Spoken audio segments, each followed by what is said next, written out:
के पास पुरोहिती का धंधा था, पुरोहिती करते रहे। बहुत दिन के बाद एक संतान जन्म ली, कन्या अति सुंदरी, अच्छा उसमें सद्गुण रहे। धीरे धीरे होशियारी होने लगी।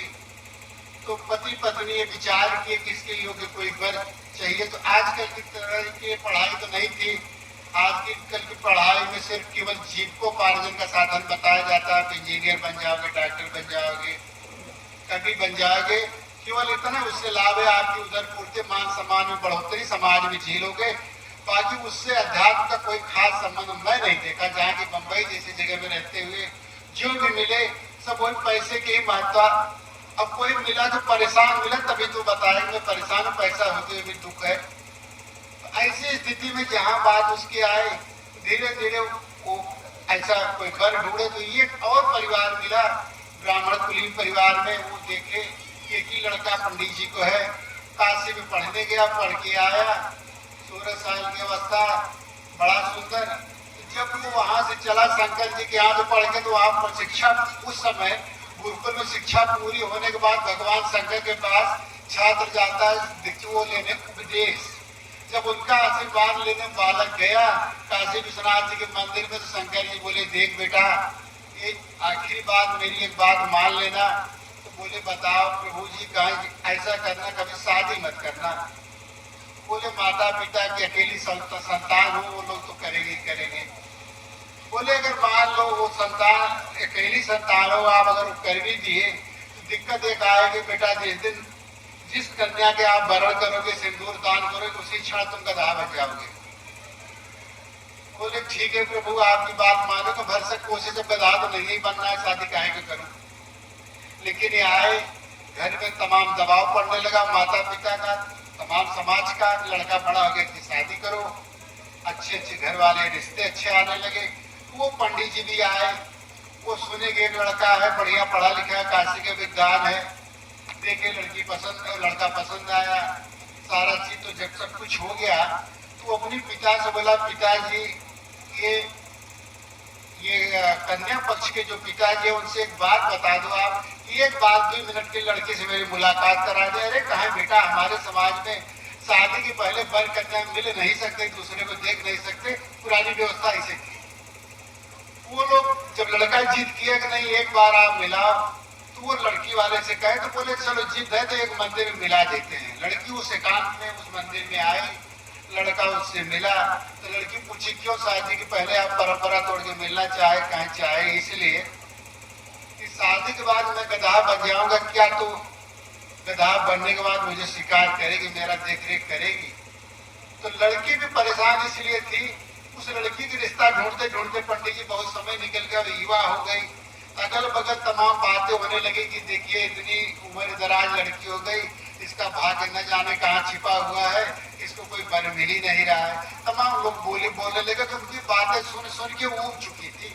तो वो बोली चलो गधा बने चाहे कुत्ता बने, पिता का घर छूटे किसी तरीके और जाऊं ससुराल, देखोगे जो विपत्ति आएंगे झेलोगे। तो पिताजी जब कर्मकांड जी को पुरोहिती तो करते थे, तमाम देवी देवताओं की पूजा का विधान लोगों को बताया। लेकिन ये लड़की जब कभी पूछे कि पूज्य पिताजी ये बताओ, इतना भगवान देवी देवता आप बताते हो, इतना कैसे आदमी कंठस्थ, मैं तो नहीं कर सकती, लेकिन कोई शॉर्टकट में बता दो, मैं पढ़ी लिखी नहीं। उस समय लड़कियों को पढ़ाने लिखाने की व्यवस्था थी नहीं, समाज अलाव नहीं करता था। तो बोले देख अगर बेटी तो जानती है तो केवल राम राम याद करना और कोई जरूरत न पड़ेगी, यही राम तेरी रैया पा लगा देगा। पिता की कही हुई बात वो राम राम कंठस्थ रखी, लेकिन वो बोली ध्यान रखना किसी को राम राम गैर को बताना मत, जब तुम्हारे कोई विपत्ति आए तो तुम ही इसका उपयोग करना। वो बेटी पे याद रखना। सचमुच बारात बड़े धूमधाम से आए, दोनों पार्टी मजबूत थी, अच्छे अच्छे लोग आए। जिस समय सिंदूर दान हुआ, सबको सिंदूर दान करते ही लड़का बन गया गधा। अब बाराती जो बड़े बड़े रईस आए बोले दुनिया में चर्चा होगी क्या गधा बराते करे, सब भागना शुरू किए। शादी के मंडप छोड़ के 1 2 3 सब भागे मुँह छिपा छिपा के। तो लड़की के माता पिता बोले देख बेटी तेरा भाग्य ऐसा, मैं क्या करूं, अब जो है अपने घर में हम गधा लेके तुमको नहीं रहने देंगे, तो जल्दी कर निकल यहाँ से, बहुत मैंने झेला तुमको लेके, अब नहीं झेलूंगा। लड़की चूंकि पहले ही जानती थी घटना तो घटने वाली है, और युवा निहायत खूबसूरत भगवान की दी हुई सारे सद्गुण, उस गधा को लेके घर का त्याग कर दी।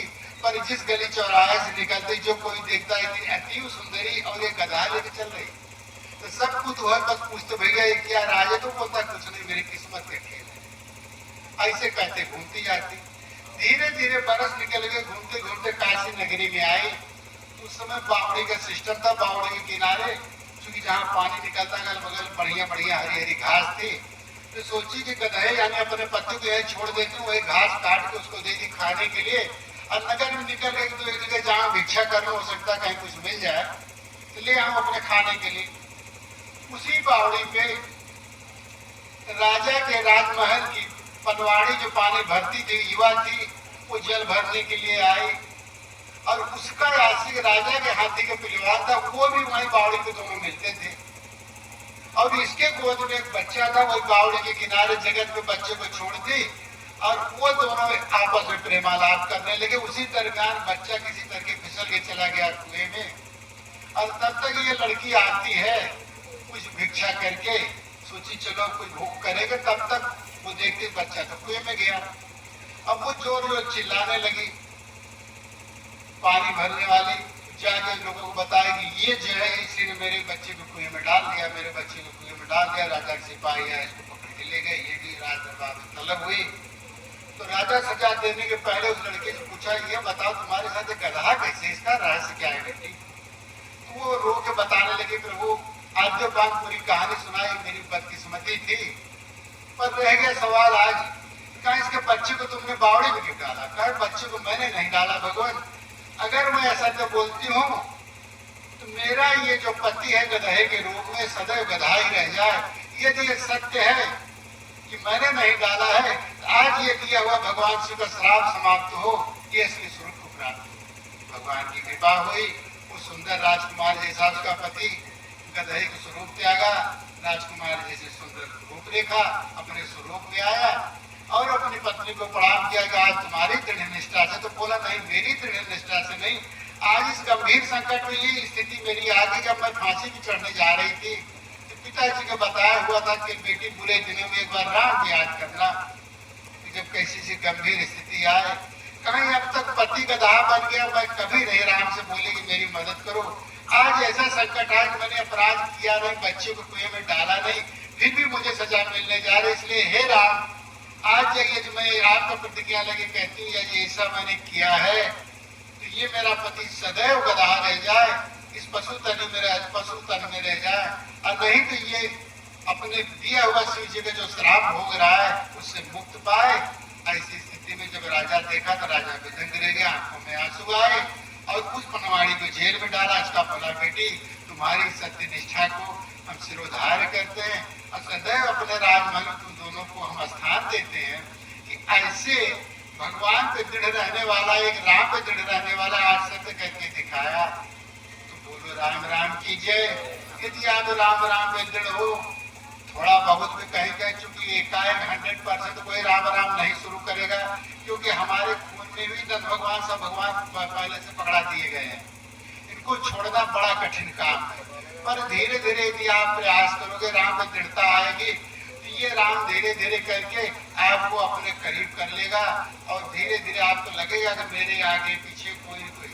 आज जिन हनुमान को आप पत्थरों में देख रहे हो, उसी हनुमान को साक्षात देखोगे। मैं आपसे वादा करता हूँ, जिस शिव को शिवलिंग में देख रहे हो उस शिव को साक्षात दर्शन पाकर मैं आपसे वादा करता हूँ, यदि आप दृढ़ होकर थोड़े दिन चल भर जाओ, केवल आपका विश्वास 100 के ऊपर 100+ हो जाए, 100% जो ही आप पार करोगे त्यों ही ये इंडिकेशन आने लग जाएंगे, सगुन मिलने लग जाएंगे। इस दिन ये सारी शक्तियां आपके सामने आके आपको बयान करने लग जाएंगी। सत्य राम राम है, इसके अलावा कुछ भी सत्य नहीं है। बोलो राम राम।